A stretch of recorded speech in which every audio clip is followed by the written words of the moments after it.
This right here gonna be a cakewalk.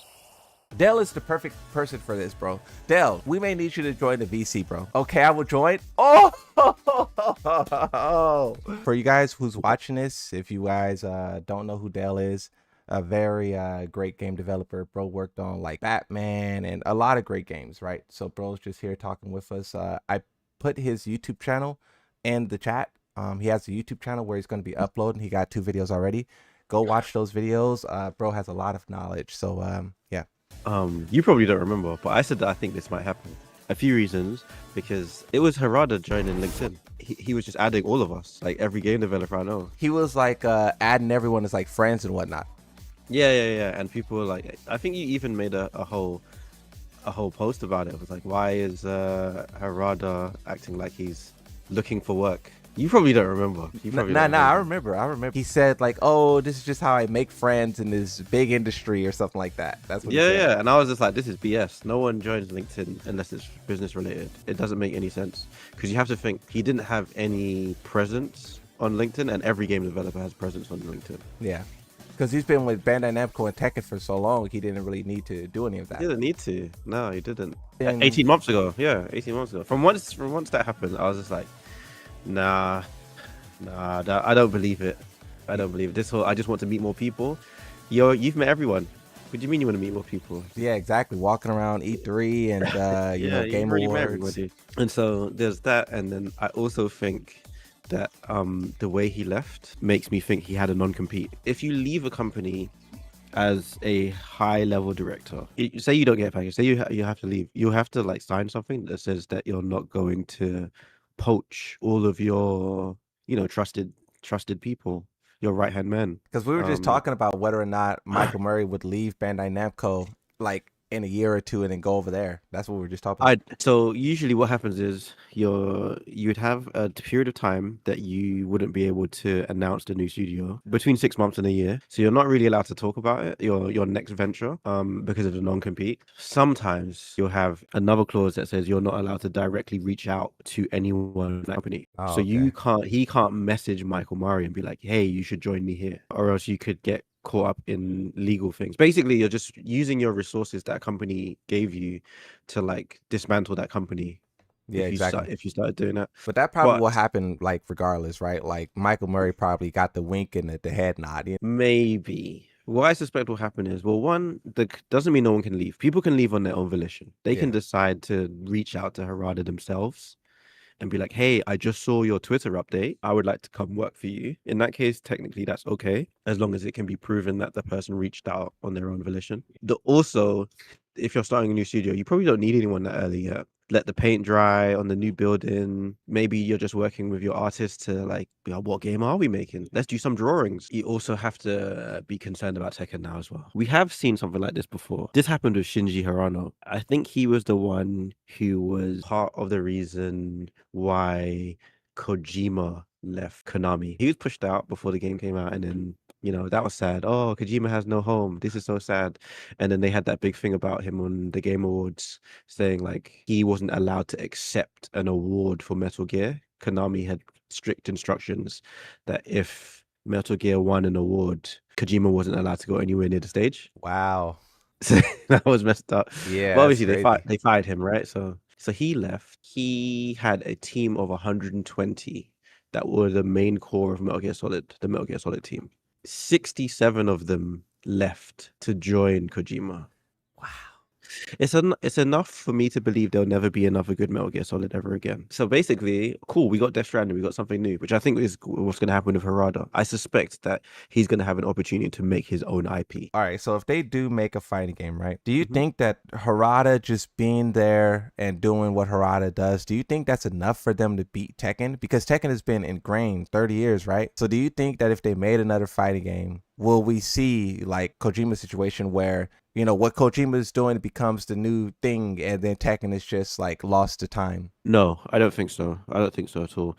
I think me neither. It's going to be something separate. I think it's just the same way that there's people who love Metal Gear who don't like Death Stranding. It's just going to be a different audience. It just happens that the new game means the old game will have to suffer a bit in terms of how healthy it is. I'm not like, oh yeah, Tekken is dead. No, I just think maybe they might not have the A team if they decide to go over to work with him. There's another aspect as well, is very, very difficult to be on a team, probably a project like Tekken, because you're constantly having to deal with the stuff that came before. People have these pre-notions of how the game should be. They have the characters that they want that you can't change too much, even if you've got exciting ideas. Yeah, story, retcons, and Exactly, exactly. Imagine you're like a really good narrative person. You're just really good at writing stories, and they're like, cool, write a new story for Jin, but here's all the stuff you can't change. over a And 30-year so, history when you were like 20. yeah, there's just too much baggage there for you to really work free without, Moonslot Slayer making a Twitter about how you've wrecked the game by like adding this new feature. So Yeah.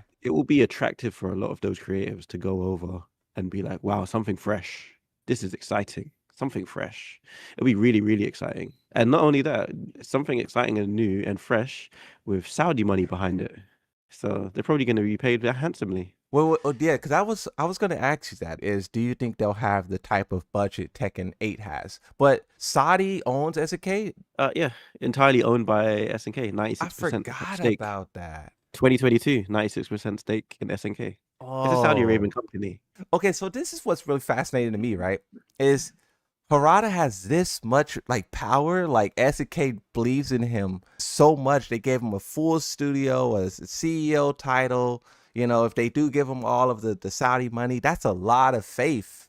Do you It's think more than that. There's Okay. actually a bit that you're missing out on. In the chat, he is very clear to say that it's an independent studio, which is crazy. That means that they are funding them, giving them the name, but he said that they're an independent studio. That means that no one's telling him what to do. Like, for example, if Bandai opens a new studio, all right, cool, that's exciting, etc. They're not independent. They still have to show like their plans, and Bandai can be like, no, we need more monetization, or we need more microtransactions, or whatever. Can you give us an example of games that are made by independent studios like currently? Yeah, Kojima Productions. They released Death Stranding on PlayStation 2, but they could also release it on anything else. And basically, PlayStation don't get to tell Kojima anything. Turn around and be like, hey, you need to make Crash Bandicoot now for us. We're telling you have to make it. Yeah. He can just be like, no. And that's kind of what it seemed like what was happening with Bandai Namco. Like I read the quote just a second ago. The original quote that I got in trouble for on Twitter all those days ago, where Harada was talking about Bandai Namco is only interested in making money, and Yeah. he doesn't have to deal with any of that. I think that Harada said something he wasn't supposed to, and you repeated it, and he got upset that you repeated it. That's because everyone came on your head like, oh, you're twisting his words, and I'm like, I don't think that he's twisted anyone's words, guys. I think Harada said they're money hungry, and now he's upset someone's calling him out on it, so he's trying to pretend like, no, I didn't quite say those words. Yeah. Nah, he said it. And we've seen Bandai Namco do this like after the fact, right? We've seen them like the way that they treat their employees in other games, and they did that thing a couple of months ago where they gave their shareholders more control. I don't even know how that would work to where you would give shareholders more control over the company, but you kind of not only heard what Harada said, but you saw multiple things after that kind of confirmed it, and then even the way he's talking right now, where he's talking about like the freedom to make the game how we want, and it sounds like he's taking jabs at Bandai Namco. Or do you think that that's like too much of a stretch? I don't think that he's taking jabs. One, I don't think he thinks that way. I think he understands business. I think sometimes he has to mention this stuff. So if you watch his video, you're going to watch his video and you're going to watch it with a very different eye after the stuff I say to you. Yeah. Because he says a whole load of nothing in that video if you're just a gamer. You're just like, oh yeah, Harada's just saying, he's made this new studio and, we're going to focus on making games. But all of those little words are like little signals to other developers. Yeah. Where he says like, finally I've got the opportunity to make, my vision a reality. So that's letting him know, hey guys, if you've worked with me before and you've heard me complain, this is a place where I'm not going to make those complaints. I get to do the vision. Then you're going to be maybe concerned about how secure the investment is. There's a lot of independent studios, tons of independent studios, especially over the last 4 years, that have done really well by getting investment from maybe NetEase the Nagoshi studio, they were working on a game called Gang of Dragon. So that was the new Yakuza game. And everyone was like really hyped for this because this got shown at the game trailers. The trailer was awesome. Long story short, this month they deleted the YouTube and then the website got deleted too. Basically, NetEase pulled all their funding. NetEase are the same people who made Marvel Rivals as well. Yeah. But they basically pulled their funding for this new studio. They were just like, actually, nah. And NetEase has been doing that. They've been pulling lots of funding from different studios. Could a thing like that happen with what Harada got? Could someone for whatever reason be like, actually, we don't really believe in this? Is that possible, or did he design it or like structure in a way to where he would be safe for at least a game or so? So people in Japan who have seen that happen to the Gang of Dragon, this has happened to a bunch of other games, Yeah. would be looking for words that address exactly that. Okay. And if you notice in that chat when Harada's talking in the video, he says, "We have investment from SNK. They have promised long-term continuous support." Okay. Yeah. That's So it. he's letting them know, like, hey, if you come here, it's not unlikely that's going to happen. That's also something that means that they could be free from Bandai's concern. So Bandai is concerned about making money, right? Every shareholder company. The Saudi investment fund doesn't care about making money. They've never cared about making money. They're worth like $1 trillion or something. Yeah, they're trying to Um, increase their reach. Like they're trying to use yes, that money to like get into other things. Cause like yeah, I get what you mean. Like yeah, they have different exactly. priorities. They have completely different priorities. Their priority is soft power. They just want to improve their perception in the world Yeah. and then just influence the world and get out of just being focused on oil. So it's never about like, oh yeah, we need to turn a profit. Like Yeah. otherwise, no King of Fighters games would be made. They're more like, no, we just want people to play our thing and see us in a good light, and we have infinite money to do it. Yeah, exactly. That's why they And do so it's like Evo and UFC yes, and everything. That's of what course. Mr. Beast theme park. Yeah. What's the big fighting tournament they do in Saudi Arabia again? Sports World Cup and Esports Nation Cup. Two of them, yeah. Not profitable, especially the amount of money they're giving out to winners. They're giving Yeah. crazy amounts of money out to winners. I They're not think in making that money. total with all the games they're giving out like 60 million. They're not making that money. People release games every day and wish they made that money. Yeah, they're coming from a different point of view. The impression that I'm getting from Harada's like statement is like he's saying things that were just kind of signals that like, hey, by the way, we're allowed creative freedom. We're independent. No one's telling us what to do. No one's telling us we have to make monetization or microtransactions. We can focus on creativity. And then he even says, I want to work at a place with my trusted colleagues. It's just messaging. My bet is there's a real possibility that you're just going to see a lot of the Tekken team move over there at some point. Maybe not in the next 3 months or the next 6 months.